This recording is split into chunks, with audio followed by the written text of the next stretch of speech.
Good morning, everybody, and welcome to today's session, Don't Underestimate Fraud Risk. Thank you to everyone for joining us today to listen in on this extremely valuable and important topic. For those of you who don't know me, my name's Emma, and I'm here on the marketing team at Safepaths, and I'm absolutely delighted to be joined by Salih Ahmed, a group internal auditor at Group Roche, and Safepaths CEO Adil Khan. So I will quickly ask our speakers to present themselves. I'll give you a brief introduction into who Safepaths is, and then we'll dive right into the discussion, which is why you're all here today. So, Salih. Hi, good to be here. I want to speak up about myself a little bit. I am 52 years old. I completed all my entire education in Turkey. After studying political science and international relations at university, I did my MBA. Then my adventure in the private sector began. I started my career as an auditor at Arthur Andersen, which was in the Big Five at that time. Now it's non-existent. Then I worked in Turkey's dominant sectors such as textile, iron and steel, construction and petroleum. I worked for a short time in a non-audit position at a major FMCG firm in Egypt. It is the only position in my entire working life where I sit on the other side of the table other than internal audit. Finally, I work in the audit department of a large retail group operating all over the world. I've gained my experience in many sectors and different locations in the world in my working life. Learning something new never stops. I started working in the internal audit profession compared to 25 years ago. It's a different point of view now. I also experienced some geographical advantages of the location that I live. I live in Turkey, by the way. In this environment, especially considering with addition to Middle East, crisis and fluctuation is part of our lives. We have experienced many political crises, economic fluctuations, and also natural disasters, of course. This is one of the factors that directly affect our profession and the companies we work with. So we learned how to adapt and how to survive. And lastly, I want to say a few words about the social media platform, LinkedIn. That's why we are here together. I'm at the platform for about more than a year, a little bit now. Through this, I had the opportunity to meet many eye-opening and inspiring professionals at LinkedIn. At the same time, I had the opportunity to share my experiences and knowledge. After all, I had the opportunity to meet the valuable people who organized this webinar. Once again, I want to give my gratitude to Emma and Adil. They gave me a chance to transfer my experiences and express myself in the subject of internal audit and fraud, of course. That's all I can say now. Okay, Salih, thank you, and we appreciate you. Welcome. No, we appreciate you joining us today, and we appreciate all the audience listening to this very important topic at the beginning of this year. My name is Adil Khan. I am the CEO here at Safepass. I have about 25 years experience in enterprise risk management, enterprise business applications. Started off many years ago, some startups, did some Big Four stint, worked at Oracle, and in about 2002, when Sarbanes-Oxley became the law of the land here in the U.S., I started looking at that. I was running a public company at the time that traded on NASDAQ, so I had the opportunity to implement some of those internal controls for financial risk management in our own company, and I learned a lot. And subsequently, I started a consulting firm, which is now, we have sort of morphed into a product company, which is Safepass. So it's been a long journey for me, a 25-year journey, in pursuit of just improving and optimizing businesses, and that's been our mission here at Safepass, is to help customers reduce risk, improve business efficiencies, improve bottom line. Because I think we believe that if businesses thrive, communities do better, people do better. So it's all part of, driving more economic for peoples and community around the world. So we're excited to have that opportunity to talk to you today about what we are learning in the field. I've done a lot of case studies, about 200 some customers that I've visited. I've written a book on this topic called Governance, Risk, and Compliance Handbook, and that has gotten some information about customer stories, what we learned from the market, where internal controls were weak. We help them develop strong internal controls, automate those controls. So hopefully in this session, I'll be able to share some of those case studies and examples that bring real world credentials to this session today. Thank you very much. Absolutely. So as you can see, we're in very good hands this afternoon, this morning, wherever you are. So for those of you who don't know Safepaths, briefly, as Adil said, we've been in the risk management space for about, 20 years now. And we help organizations truly mitigate risk by combating, internal, external threats using our end-to-end controls platform. So we really focus on giving organizations that really granular, deep level, having everything in one centralized place to meet both current and future needs of the organization. So before we dive into the session, just a few housekeeping items. Session is being recorded for reference after the session. All attendees are on mute.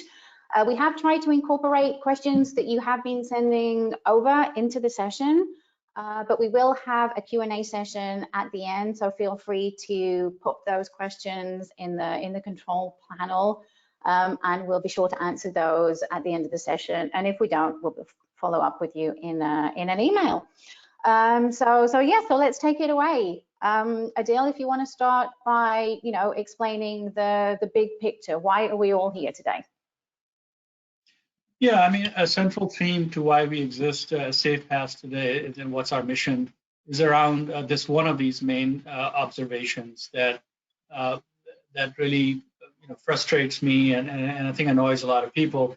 Even with all these major audit firms in place and audits going on rigorously, we're still losing $2.9 trillion annually just to fraud. And this is just what's recorded and typically in enterprise customers around the globe. So I think our mission is really important here as folks that work on audit is how can we get better at this? How can we reduce that number, maybe even prevent it with all the capabilities of technology available to us today? How can we apply those technologies to the profession of audit and improve risk management and controls for the companies we serve and the communities we live in? So that's kind of the mission of Safepaths, and so that's shocking number. So trillions are a lot of money. 2.9 trillion lost just last year, and it's also it's a powerful business case. It's a compelling business case to me. If your company is concerned about fraud and you want to improve that process, it should be very difficult with the stats that we're sharing today and the best practices and shared solutions we'll talk about to really get a return on investment. I know that the boards and investors are looking for return on investment, anything they invest in, right? And so you can see in the second bullet point there that that 1/4 of the fraud involves loss of $1 million, right? So if you can just prevent, a few of those transactions or those activities in your business, you have a very strong return on investment, right? And procurement is obviously is the highlighted area. UN reported approximately 10 to 25% of public contracts are lost, and that hurts our people, our communities that we live in, right? So it directly impacts us, whether it's our business or in the community we live in. So I think it's really a mission that we all aspire to accomplish, and we can't do that without all the profession of audit becoming more aware of these things and giving them the tools and technology and know-how to make them successful at their jobs, because clearly we're not able to succeed with these kinds of numbers that are out there in the market. And there are many reasons, technology is not the answer to everything. There's also having the good people and the culture in the organization and many other softer things that we're not going to get to today. compromised. The technology is just part of that solution. Again, I won't read all the stats. You have this available to you. So please take a look, and I think that sets the agenda for the meeting today. Yeah, thanks for that, Adil. And so what about, now we've set the scene, we've talked about the big picture, it's a huge, massive problem. So, what contributes to this problem in our, in the fast-paced digital world we live in, and obviously, the pandemic, how's that affected fraud? Salih? Yep.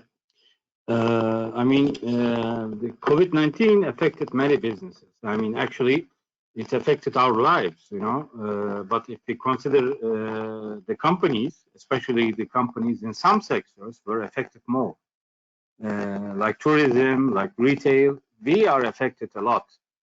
This negative effect on companies seems to contribute even more to the already existing unemployment in some countries. When we consider in Turkey, also there may be companies going bankrupt through this process. Even if companies don't go down, they try to reduce their existing human resources, their staff, to minimize their cost. It's an event which we haven't seen before. Personally, I haven't seen anything like this before. COVID has also affected the business processes of the companies. Not only the companies, processes are also affected. If you look at this situation in terms of fraud, I can say that we are in a lot of change. Fraud exist before, but now even there are more opportunities to deal with it. The reports published by ASPFE in 2020 sheds lights on us. If you look at this report that comes out every 2 years, like Adil said, we can better understand what kind of situation we are facing. As Adil said, only the 5% of annual turnover to fraud we are losing, but the key word here is turnover, not profit. It's a huge number. If you consider the revenues produced by all the companies around the world, you can understand what I mean. Currently, most companies are struggling to survive, making business continuity plans, those type of things. If a company goes, if a company doesn't have a unit or a process that evaluates fraud risks before COVID period, it is pointless to start it now in this COVID period. When I think of fraud risks about which companies facing in this COVID period, I think the most affected function is the internal control processes, because they are designed before COVID. The current internal control processes in companies, they are designed according to pre-COVID period. If these processes are not adapted to the current period, we have a new problem. The new fraud risks will arise, that's for sure. Another fraud risk is the relationship with the governments. Many governments around the world, they have taken many precautions, many measures to ease up this period. They want to make their citizens, their companies comfortable. Many of the governments, they gave money to the market, to the system. There may be some fraudsters who want to take advantage of this opportunity. This is one of the points I want to mention. And also, the last thing I should mention is the cybersecurity risk. It was there before, but because most of us working at home now, we are more vulnerable to the cyber attacks than usual. There was online scams, phishing, security breaches before, but now maybe even more, So also the personal data should be carefully protected in this period. Some aspects of this pandemic, if we go to backwards, when it's all started, at the beginning of the pandemic, there was a rapid transaction. There was a curfew. All the businesses were blocked. People started working home very fast. They obtained the devices, for example, the computers or the laptops. They may not be completely secure. They didn't install software security updates to them. Network security setups are not made. Password protections, maybe they were absent. Also, the remote employees security training were also absent, or maybe a little bit less than usual. Because of that time, but all those things were not important. The important thing was the business. If the business fails, there will be no meaning to consider the security or fraud, whatever. In this first step, many of the security protocols were ignored, that's for sure. And the second step, people, and at the second stage of the pandemic, people understood that this pandemic is not going away easy. It will stay for some time. We all understood that. We saw, then we met with Zoom meetings, Teams meetings, those type of things were new to us. Online meetings, you know, like we are doing now. At the second stage, many of the companies started to organize. Employees started to work in a hybrid way, sometime at home, sometime at the office. Some issues came up in this stage. The physical security of the laptops, it may be very simple or very easy to say, but we live with our children, with our families at home. Our laptops are threatened by them. They can spill water, they can drop something on them. So among other things, some backups came on mind that triggered cloud usage, for example, for many companies. I'm just giving examples. It can be different to some of us, but according to my observations, this is the situation. As the pandemic continues at the third stage, maybe the last ones, many people became psychologically unstable. Most people feared that they are going to lose their jobs because most of the businesses are negatively affected. So that was the situation at the last stage.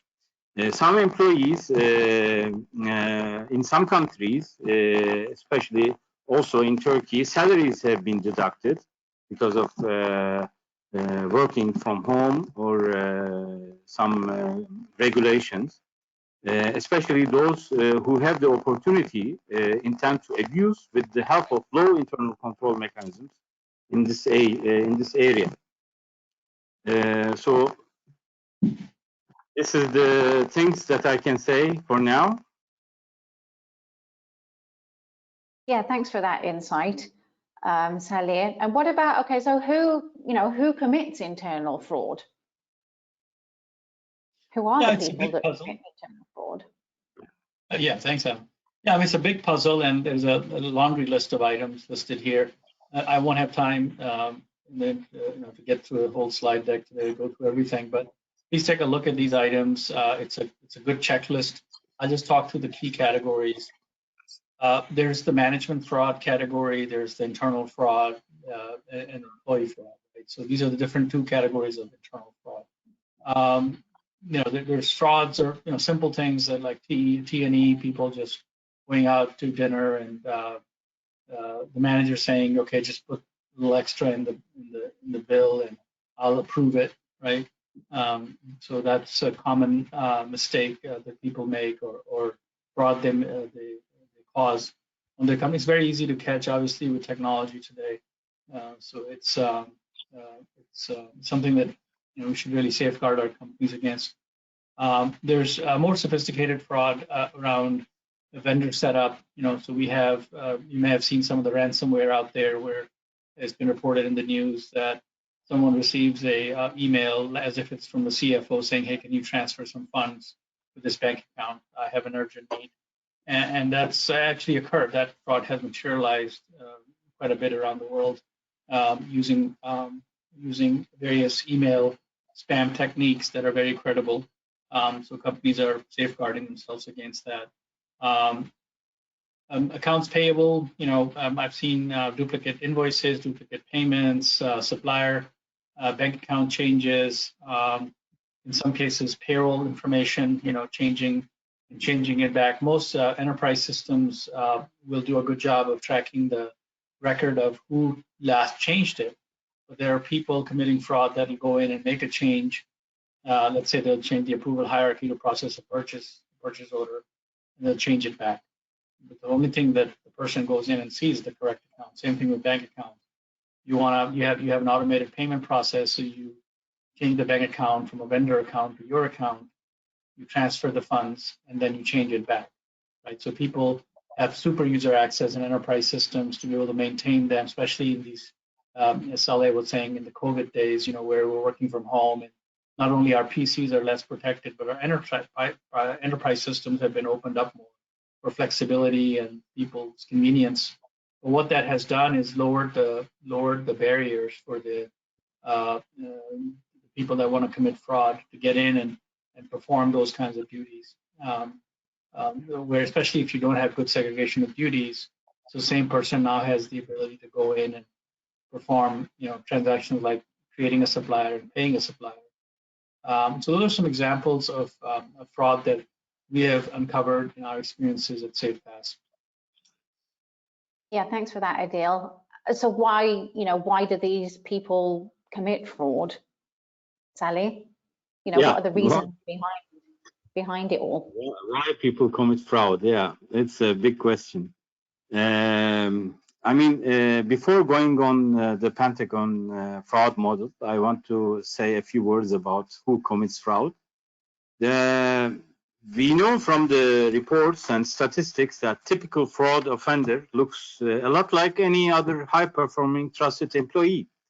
According to reports, 90% of fraud offenders have no prior history of fraud, and 55% of them no history of any workplace misconduct.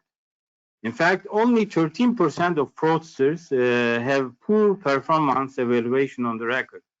So if you think about those type of statistics, we can say that it is the circumstances and the environment, not the personality, that leads people to commit fraud. In fact, statistics show that most people can commit fraud under the right circumstances. So if we go through the Pentagon model, fraud model, shows us 5 factors. 3 of them we know, pressure, opportunity, and rationalization. 2 of them are new, capability and arrogance. We all know that and familiar with the triangle model. Let's go through them a little bit so that we can explain the factors committing fraud, who commits fraud. Pressure is one of the factors that motivates the employees to commit fraud. Everybody knows the drivers that committing fraud. These pressures may be unrelated to work. They can be personal things, such as big amount of debt, drug addiction, gambling addiction, divorce, other family issues. Those type of things can be a pressure for the employees to commit fraud. However, there may also be work-related pressures, such as high demands of from the supervisors regarding meeting the financial targets or sales targets, for example, performance related bonuses. Those type of pressures can be also considered as a topic inside the pressure. If we come to opportunity, it is the risk factor that internal controls, when they are weak and non-existent or non-existent. Companies with strong controls in place help to limit opportunities for employees to commit fraud or engage in fraudulent activities. Companies with limited or no internal controls, that makes the opportunity for the fraudsters. Basically, I mean, It's the simple fact, you know, if you leave the door open, anybody can enter easily. So you have to close the door and lock it. The other thing is rationalization is one of the important factors of the pentagon or triangle. The fraudster justifies his fraud. For instance, a person may feel it's permissible to steal because there is an injustice was done to him or her, such as not being paid a fair salary or bonus, or management not caring about his overburdened workload. I mean, he can work. He works very hard, but they don't even say thank you to him, for example. Rationalization can also exist if an employee sees his superior displaying unethical behavior, especially his manager or his director, whatever. Unethical behavior and getting away with it, that's one of the rationalization of the subject. Another line of the Pentagon is arrogance. It is the character of someone who feels that he has the power over everything in the company. These type of people has a tendency to ignore the internal controls that exist in the company. They can develop fraud strategies, and they can oversee social situations that will make his personal profit. It is like seeing himself above the rules, you know. Mostly these people are they usually at the high level of the organizations, like CEOs, CFOs, etc. One of the characteristics of arrogance is the personal ego. They have a mindset of the celebrity issues, you know, and also they have the idea of internal controls do not apply to them. They are above them, you know, and also they are having behavior that tends to intimidate subordinates. They have autocratic management styles. This is the topics that we can discuss in arrogance subject, and the competence. Also, one of the lines of the Pentagon model is the person's ability to commit fraud. People must have good abilities to recognize these opportunities that he can carry out fraud tactics in a suitable way, you know.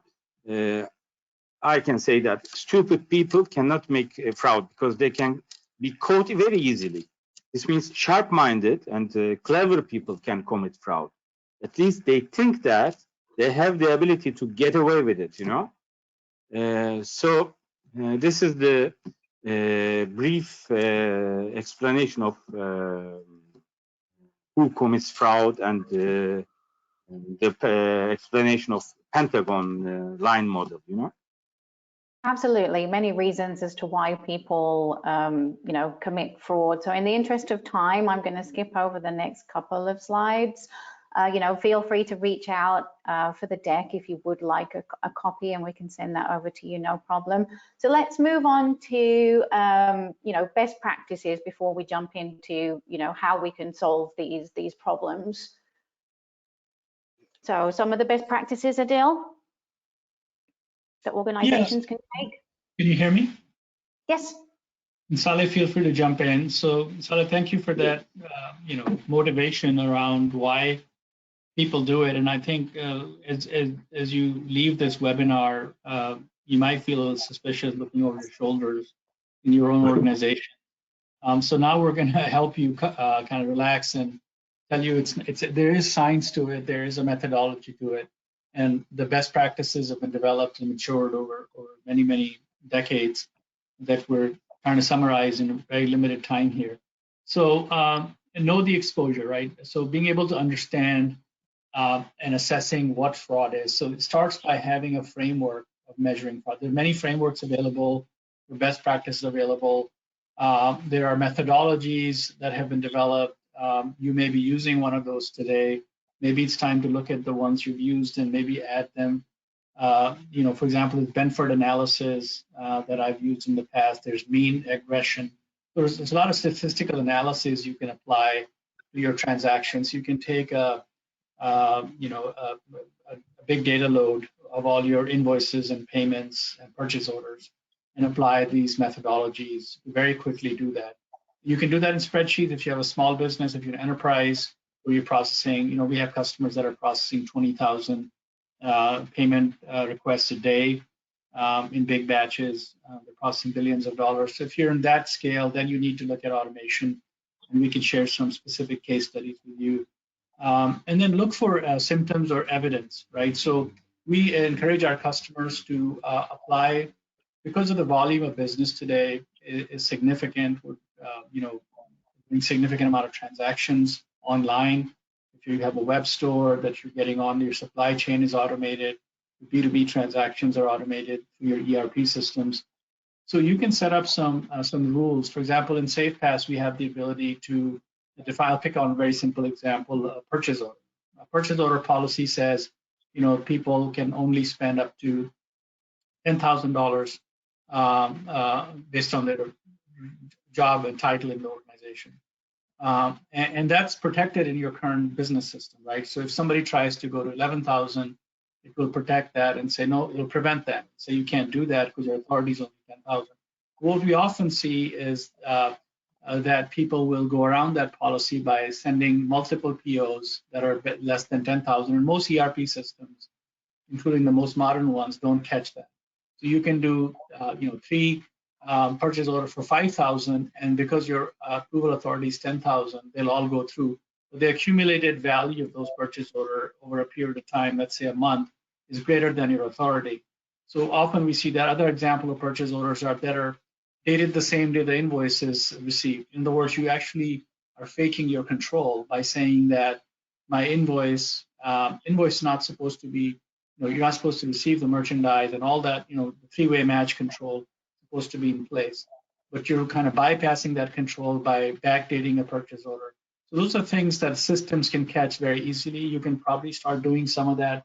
You may be doing that today in spreadsheets. When we talk to our customers, we look for those kinds of weaknesses in their control framework and help them streamline, automate that.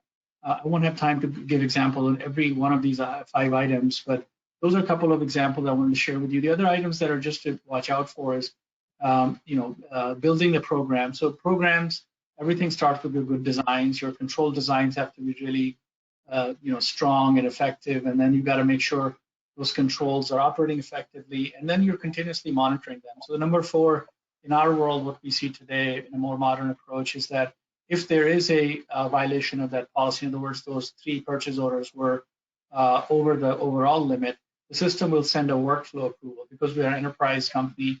So, I may be committing fraud in Dallas, Texas, where I live, and my manager, let's say Salih, is sitting in Turkey, Istanbul. So he can see that workflow, and he can say, hey, Adil, your purchase order limit has gone over your limit. Do you know that you're above your limit? And I'm going to prevent that purchase order from getting approved. Or Emma, as the auditor, can see that Salih and I are working together, and she, as the auditor, can provide that input of control being effective. In other words, now we have an evidence that a fraud control is effectively operating, which is something that your external auditors and your management will be very happy to hear. Right. So those are some just examples in my experience on how you can apply this 5-step approach and what we're seeing from our customers that have adopted these good practices. And the follow-up, I should mention a very important point before we move on is it has to be closed loop. In the old days, and as I say old days, but I even see that today, a majority of our customers will treat it through emails. Emails are not workflow. What I mean by that is there's not ownership of activity of a control, and there's no response recorded in the same activity. So you will go through thousands of emails to be able to capture that. What the workflow does as an improvement over that process, it sends out the notification. In my example, let's say to Salih. Salih responds to it. That response is also captured. So now we have a true closed loop system. So when Emma, let's say, is the auditor, when she reviews it, she can see the full control operating effectively, right? And that's what we want to see our clients do. Instead of the old way of sending out spreadsheets and emails, because there's no track record of remediation or prevention of that risk. Exactly, exactly. And also, I want to mention a little bit about data analytics. It's when I first started the profession, there was no data analytics, at least not this modern type of data analytics softwares like that. The main advantage, as Adil said, of using data analytics for internal auditors, for fraud detection especially, is that they can handle a huge amount of data at once. Data analytics also helps in tracking and the trends and possible problems faster than people can do. We internal auditors can do without the help of technology. So there are many advantages of data analytics for fraud detection. At least it automates the repeating tests, which saves a lot of time. Also, they normally, we as internal auditors cannot test all the transactions. We don't have time to do that. But when you use data analytics, they can search 100% of the transactions automatically for fraud indicators. Yeah, I agree with Adil on that. And about this next slide, fraud detection, fraud protection. Let's go about how can I say? Of course, policies and procedures are important aspects of the companies. We also, as internal auditors, I always say, they are the laws of the companies, which tells us the employees how to do their operations. In order to protect ourselves against fraud, policies and procedures are important. But are they enough? No, they are not enough, of course. I can say that you made a super law, but you didn't control its implementation, then you have a problem. It's like that time the law is useless, you have to check whether the rules you wrote or policies and procedures you wrote are applied or not. You should also impose sanctions. That's also a very important aspect, one of the important things to do for non-compliance with the rules. If somebody doesn't obey the rule, what are you going to do? And you have to have sanctions without exceptions, that's for sure. You have to apply it to anybody in the company. Especially if we talk about what needs to be done during this COVID period. For example, considerations should be given to the factors such as who and how much authority is given to whom in the company. Especially the signing powers, payment authorizations, and purchasing powers, those type of things are important. In this remote working environment, remote working period, are these powers and authorities abused or not? You have to check that, such as exceeding or bypassing these powers. Some authorization restrictions can be bypassed with remote working conditions because people have, how do you say, excuses, This is usually done by showing the urgency of the work or running the operations. People can tell you that it was urgent, we have to run the operation. These are the main excuses. However, for whatever the reason is, authorizations and approvals must be operated as they should be before the COVID period. And if you want to redesign it according to this extraordinary times, we have to do it. But there will be no exceptions. One of the important barriers for fraud is, like Adil mentioned before, is the segregation of duties. In this COVID period, it is also important. I mean, still it is important. The main idea here is to distribute the risk by placing critical processes under the responsibility of more than one person. When a single person carries out all the stages in the process with no checks, no potential existence or for errors or fraud, then we have a problem. Best case, we have errors. Worst case, we have fraud. The segregation of duties principle is separate checkpoints, and when implemented correctly, it is one of the biggest barriers to fraud. Therefore, our policies and procedures in the first I mentioned should be designed according to principle of segregation of duties. Another issue is the approach with our audits, which we carry out, as internal auditors. Processes and operations that are considered risky in the company should be addressed first in this period. Therefore, our first areas to be audited and observed should be risky areas of the company. What can I say more? The easy way to do all this remotely using this remote working environment. Of course, I mentioned data analytics. From purchase to pay process, supplier database entries, payroll transactions, account reconciliations are all can be done with basic implementations of data analytics software.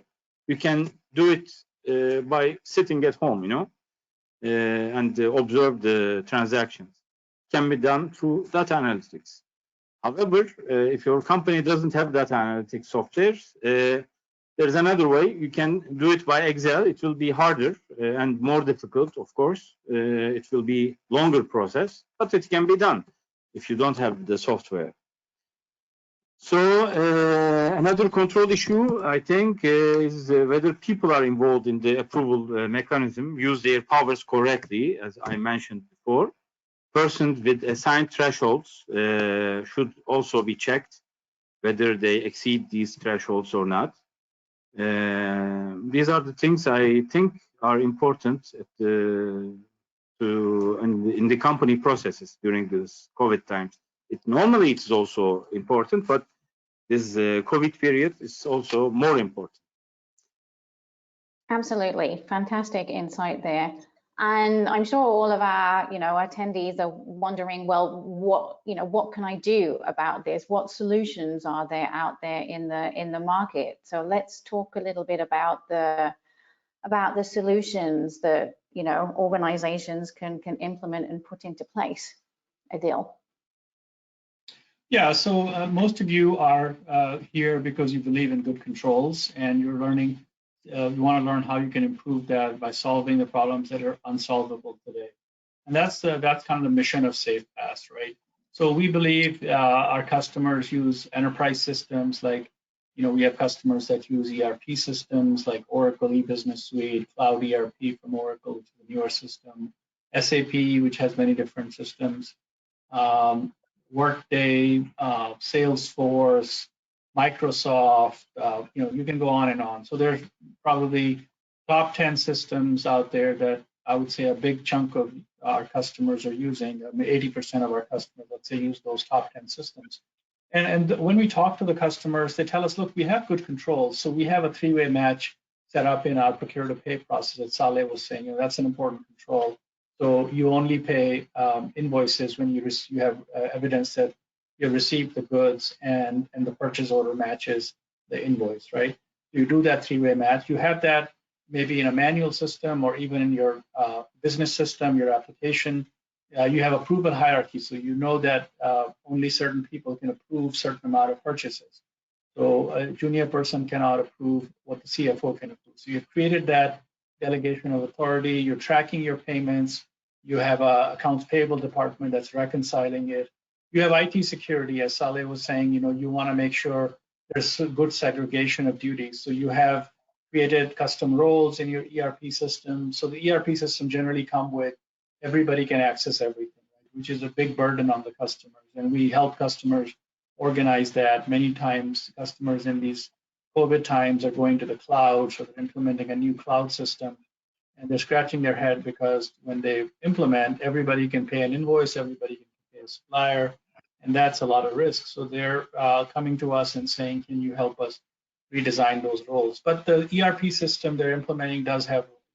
So that's where SafePass comes in. On the right, you see this red sort of pentagons where we come in and help you. The examples I was talking about and Salih was talking about is preventing SOD risk. So there's a question I'm going to go ahead and answer that by talking about this slide. Is so when you talk to your management, say, look, we have this potential risk that there are 100 people that can create suppliers and pay supplier. The management is not compelled.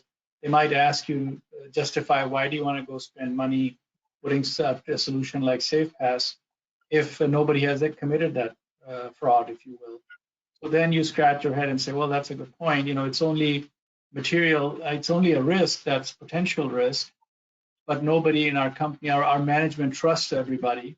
And that's how Salih was saying fraud occurs, because the people that are committing fraud are just like you and me. They're no different. They don't have a red nose that we can tell they're committing fraud, right?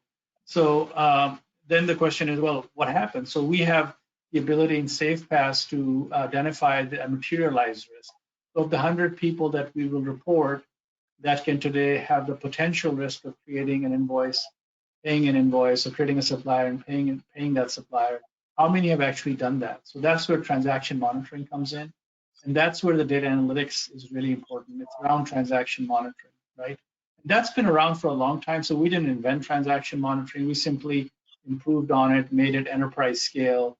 We added the large cloud database capability so you can transact.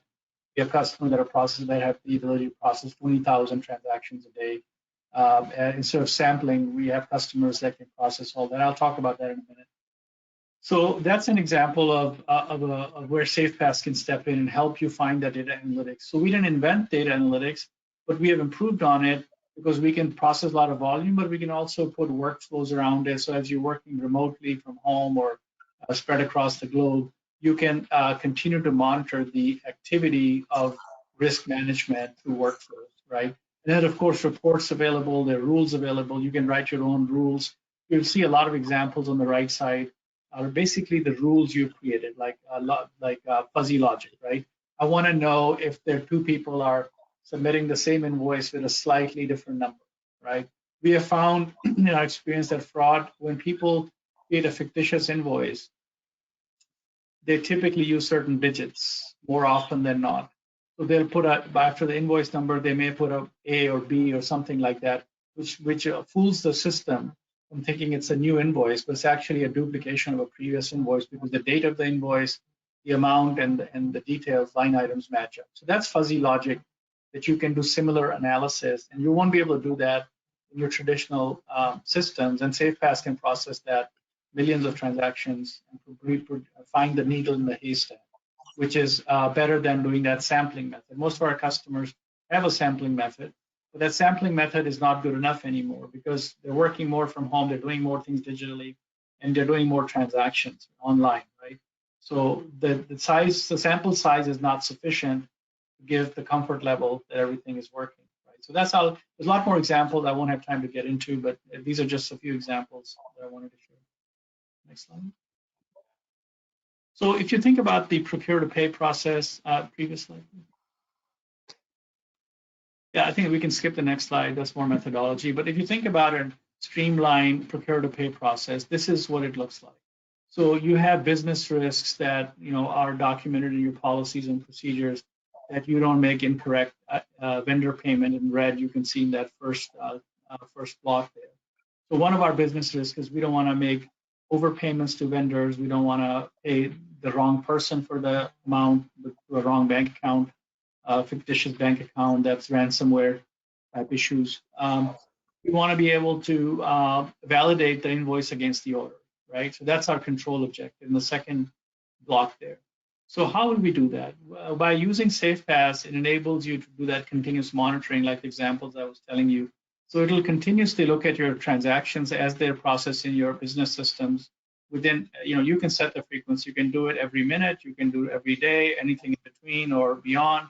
So you select that frequency, and SafePass will actually go and start examining those invoices. Like the example I gave, you can set up your own rules saying that if the invoice number is 90% similar, so invoice 1000 and 1000A will flag as 90% similar.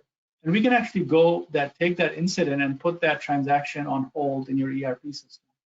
And that's how we make sure the auditors can spend more time analyzing the data and the results that come out of SafePaths versus sampling the data. So sampling data is ineffective for most of our customers. That's why they're looking for automation. So now what auditors will do is they look at those on hold payments and then pick the ones that are false positives and release them.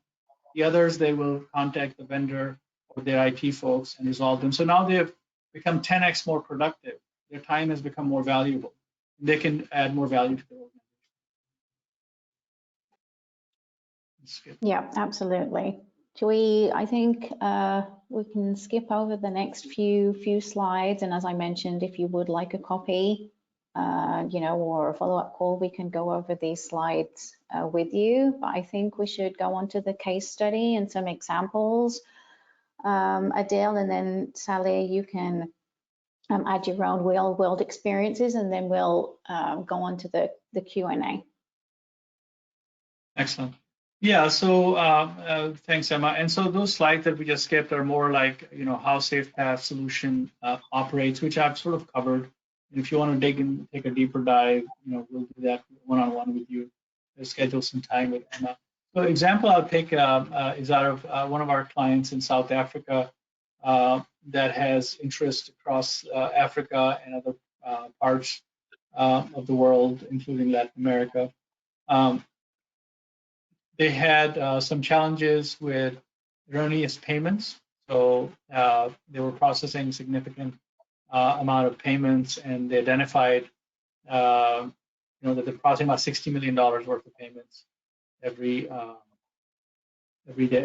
week. And so that was sort of the problem. And they had, like many customers of this size, enterprise customers, they have many different systems, and legacy systems that do payments in certain business units, have multiple business systems. So it's hard for them to know where the user is going in and what all users have access. They don't have a big picture that's clear, so it's very fuzzy. So we were able to help them solve that problem by extracting data from various data sources, creating a segregation of duty matrix that goes across different data sources and applications. Because it's easier if all your data is nicely tucked away in one application. Even that's a hard job. For example, Oracle e-business customers have typically 500 to 1,000 or more users that have access to 30,000 possible functions. Now, no customer uses all the functions, but even if you use 5,000 functions, that's a big number to analyze in a pivot table, right? So if that's the scale you're talking about, that's the customer we have here, but they have multiple of those systems, right? So one of the challenges they also had was around access provisioning, right? Because customers' provisioning systems are so diverse, they're trying to, for convenience and COVID, they're trying to give users as much access as quickly as possible as people are moving back and forth from home, back to home and back to the office, that they're giving them too much privilege. And the old accounts that had a lot of privilege has not been removed yet. So you have elevated risk of fraud in the business. So, access control, the solution we offered them was to enable a workflow-enabled workflow controls, so requisition controls, emergency access, we call it firefighter access, increase in external reliance on the ERP controls. The other thing that we find is when you have fragmented and ineffective controls, your audit fatigue goes up as a company, right? Whether you're an IT person in the company, just doing, let's say, a database administration job, or you're a finance manager, or you're a procurement buyer, all of your work is going to get harder if you can't explain the design of your control to the external auditors that it's effectively operating in your business. There's one thing to put a policy saying that we don't allow violation of three-way match policies, another to provide the evidence. The evidence get harder, you get more questions, and it gets harder for you to explain yourself, and you typically trip over something that creates a finding which then creates a remediation, and you're tied up for a long time. So those are the problems we help solve. I won't have time to go into details of what we did for this customer for privacy and confidentiality reason, but at a high level, we were able to reduce 80% of their manual steps by putting in those workflows and data analytics that's driven off the workflows are driven off, and reporting, as well as some analytics like the Benford analysis, the mean regression analysis. And so that helps you kind of automate and streamline the process so you can focus more on dealing with the materialized risk as opposed to just identifying the risk and detecting that. We take over the detection portion here, and then prevention once you've established that risk as a valid risk. Lowered their ERP costs. So ERP systems are costly to implement and monitor and manage. Because these segregation duties can become pervasive, you have to manually go in and work around those problems. Customers walk around in CIO meetings with a checklist of all the things they have workarounds for, spreadsheets they're doing outside the system. So we found that a lot of the reporting and the actual controls were being done in spreadsheets. And there were a staff of people that an IT department that were just there to service the audit folk requests, like doing print screens of configurations like three-way match, approval hierarchy, creating custom reports. I see that's kind of the default response from IT when they don't have a solution like SafePaths. They start building a lot of custom stuff, they add more people, and that's where the overhead adds up to your ERP, and pretty soon the board is saying, well, we were given this vision that ERP is going to simplify our business. It's gotten even more complicated. We improved the SOD controls, as was said earlier. So not only do we enable the customer to automatically detect SOD violations across multiple systems, but also remediate them and correct those problems online, so such as improving the role design, which is the root cause of many of these issues. And that accelerates their ability to get to a lower cost of business ultimately. So that's a quick story that I wanted to share with you about this customer out of Africa. We have customers on 5 continents. We have customers across all industries. So if you want a case study that's more like your business, that'll help you understand the problem better and how we can solve your problems, please reach out to them. Yeah, Salih, would you like to add anything here? Any experiences that you've come across in your career? I mean, it's a very complex software, I think, and it comes up with many solutions. I cannot add anything on top of that, but one thing I can say, all of those things, or those softwares and analysis and every how do you say, every code to capture the fraud over there, the anomalies and stuff. There should be, in my point of view, in my experiences, there should be a system to gather those data. So yeah, it's very complex and satisfying solution, it looks like. Other than that, I cannot say anything about this. It's out of my area of expertise, you know. Okay, well, we've had lots of questions come in, so if we can keep the answers brief, but we'll try and get through as many as possible.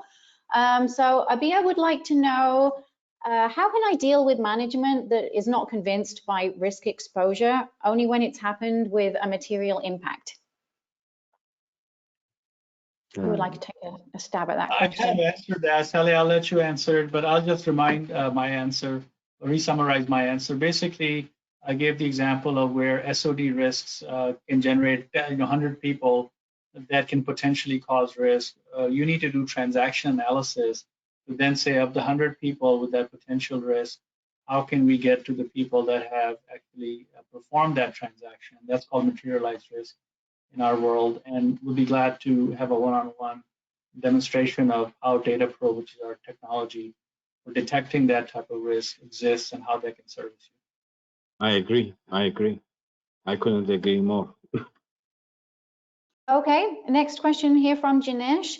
Can you explain how data analytics helps in finding fraud? Yeah, I can just give some example. Then Adil can knows better, of course. But as mentioned before, for example, if there are there is abnormalities in the database, for example, in the database of suppliers, there can be two suppliers with different names, but with the same address. This is a red flag for internal auditors, because different address, same address, but different names can be a red flag for a fraud. Data analytics softwares can easily capture those differences, like Safepaths is doing so. Other than, I can give only this example, but Adil can elaborate more. Yeah, so data analytics been around, like I said, for a long time. The problem with data analytics of the early days was that, number one, it was can't handle the ERP system, so it couldn't process 100,000 transactions. It can only do, let's say, 1,000 transactions. Just like Excel has limitations, the old data analytics had its own limitations. So Safepass has improved on that. We give you access to millions, in some cases more than millions of transactions you can process. The other thing that has changed in the last 20 years is that data is no longer in one data source. Our data is spread and scattered everywhere, right? So data analytics, the modern data analytics that Safepass can provide you, can go and do a cross-reference of data across multiple data sources. For example, our customers use, one customer comes to mind, they use Salesforce for their order-to-cash process, right? Part of their order management process, but the cash management process is in Oracle. So now you have a problem of finding risk around their sales compensation program or sales order revenue recognition program. You have to go against multiple ERP systems. You have to go against, let's say, Workday is their HR system. So that's where modern analytics can help you, where the spreadsheets and manual eyeballing the data is not going to work, because you may not be able to put all that together in a single source. So that's how data analytics can help you in a summary. The best way to learn about data analytics is to really try out a product, so you can set up your own rules and see how that works for you, and then determine, what are your needs as a business? What are you trying to accomplish? And then you can pick the right software, whether it's Safepass or some other software. That's your call. You can do basic analytics, like I said, in spreadsheets. If you have small transactions, if you have complex organization with multiple data sources, ERP systems, cloud, local, you need something like Safepass so you can connect, through APIs to, let's say, a web application, right, like Workday or Salesforce. At the same time, you have on-premise applications like PeopleSoft, JD Edwards, Microsoft, all of these that are on-premise. So that's where the challenges are today. The other thing I would say, end up by saying, is that also the flexibility of writing your rules. In the old days, or even today, if you do it in spreadsheets, you're kind of flying blind, because you're building the rules. So if you want to look at duplicate invoices, you're building your own rule right now, and that rule, once you're done, is gone. So it's not repeatable, it's not sustainable. What the modern analytics offers, like Safepass, is once you create the rules, that becomes part of your rules library. So for example, we have a library of over 1,000 rules on our network platform that our customers have used over the last decade, right? So we have this massive set of analytics and the rules that our customers have used that they've shared with us, a library of rules. So you can pick from those rule sets. This saves you a lot of time. You don't have to reinvent the wheel. These are things that auditors like Salih and others have tested even before there was data analytics, right? So three-way match, approval hierarchy, split purchase orders, all of these examples have happened for many, many decades. Now they're just possible to pick it out from a library where they're predefined for you, and you can jumpstart your risk management process. I think we're 5 minutes over. Yes, we are 5 minutes over.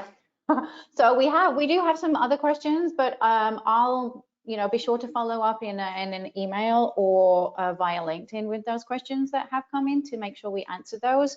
But before we do finish, I would just like to say that we do have 5 complimentary segregation of duties, complete risk and controls, health checks available for those organizations that are interested in performing a health check. So please reach out to me and we can have a further discussion around that. So before we go, I would like to say a huge thank you to Salih for joining us today. The insight you've shared with the audience has been fantastic, and I'm sure they'll appreciate that. Yes. Thanks to Adil for joining us as well. And we look forward to many more sessions together in the future. So Salih, do you want to say some closing words for our attendees here? Yeah, today? I hope so. I hope so. I hope to meet you more. I mean, thank you for everybody for attending, also giving good vibes to us in this webinar. By the way, this was my first. So, and a great one it was. It was fantastic. So thank you for applying. Thank you for attending, everybody, for the LinkedIn community. Keep in touch. We will. Absolutely. Thank you. Absolutely. Yes, and those of you who have asked for a copy of the deck, I'll make sure you get a copy of that. And so, yeah, a huge thank you to everybody for joining, and have a great day. We'll see you at the next one. Bye. Bye. Thank you, everybody. Bye.